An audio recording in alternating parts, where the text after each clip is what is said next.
Next guest has tips for how to spot a terrorist before it's too late. Joining me right now, retired FBI agent John Iannarelli. He is the author of the soon-to-be-released How to Spot a Terrorist Before It's Too Late.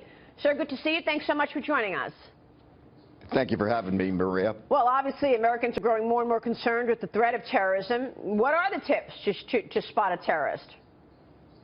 You know, there's a number of things that the public can look for. So much information has been put out there. If you see something, say something, but nobody's really telling us what to look for. What I've tried to do, based on my law enforcement career, is look at some of the things that law enforcement just accepts in general, things that law enforcement sees, but passing that information on to the general public. For example, like today, was this individual at the German train station just wandering around the area aimlessly before the attack occurred?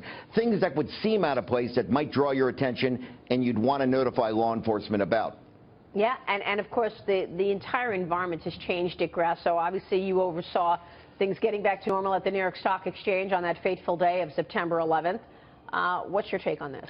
Well, I compliment John on the book and trying to make the public much more aware. But I would ask, John, if you're in the middle of a situation like the German, the horrific stabbings, what is it the public should do?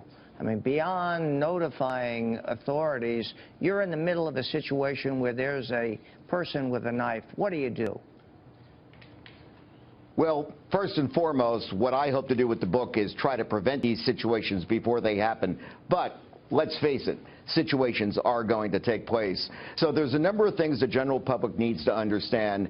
There's no one-size-fits-all answer for everyone. It's going to depend what your abilities are, in addition to what the actual situation is.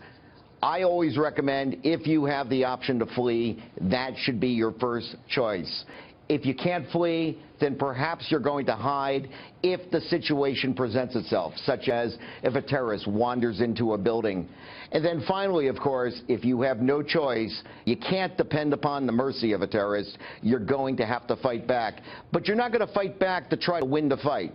You would fight back long enough so that you can then flee. So depending upon the person's abilities, there's a variety of things that I cover in the book of how you would handle these situations. Mark Serrano? John, I had the opportunity to produce some TV ads for a transit agency and Homeland Security. And in the ads, we try to convey the message to people, to commuters and others, the idea that they shouldn't have self-doubt. If they see something, they've got to take that next step. What would you suggest to a commuting public about taking the next step and overcoming that sort of natural self-doubt about what they see? Well, we had an interesting situation the other day where a woman was on an airplane, noticed something she thought was unusual, and that she reported to the airplane personnel about taking action. Now, it turned out to be a fairly benign situation. But the reality is, worst case scenario in that situation, there was a minor delay for the flight. People need to understand that they should report what they see. Law enforcement knows how to check these things out properly. There are protocols.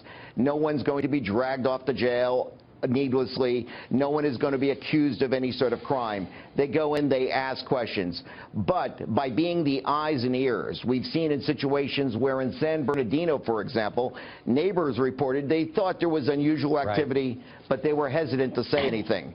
What I'm trying to do is give some tools that people can look at and say, well, this is peculiar. Why is the person dressing this way? Why is the person hanging out and taking photographs? Yeah. Giving the citizens something they can report to law enforcement and say, this looks unusual, and this is why I think it is. That's really helpful, because I think we've all experienced that situation where we've got self-doubt. But, John, there are cultural stigmas. I mean, I think of Clock Boy, and if someone brought that kind of case into any building I would be in, I would be concerned as well and say something. But then, as a result, the teachers and people at that school were labeled as Islamophobic. So we're talking about a cultural issue as well. How do you combat that? That's a good question. Yep.